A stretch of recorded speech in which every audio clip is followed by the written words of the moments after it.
अस्सलाम वालेकुम। खानों को मज़ेदार बनाने वाले आसान टिप्स। भिंडी पकाते हुए नमक सबसे आखिर में डालें, इससे भिंडी में लैस नहीं आती।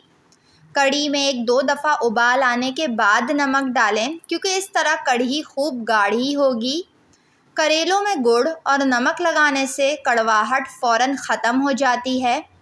हर किस्म की दाल नीम गर्म पानी में भिगोएं और पकाने के लिए लकड़ी का चम्मच इस्तेमाल करें। अगर गोश्त को मज़ेदार बनाना हो तो पहले 1 चम्मच आटे की भूसी छिड़क दें, 10 मिनट बाद धो लें। इससे गोश्त में बिसान ख़त्म हो जाएगी। मछली तलने से पहले तेल में चंद दाने अजवाइन के डाल दें तो तेल में बिसान नहीं आएगी।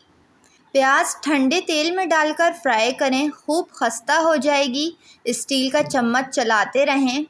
बेसन छिड़कने से तली हुई फ्राइड चीज़ें खस्ता और खुश्क हो जाती हैं।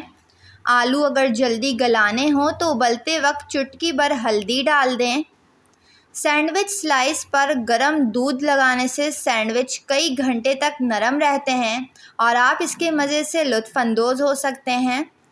देगी मिर्चों को उबाल कर पीस लें, फिर सालन में डाल दें तो रंग बहुत तेज़ और सालन खूबसूरत लगेगा। वीडियो को लाइक और चैनल को ज़रूर सब्सक्राइब कर लें।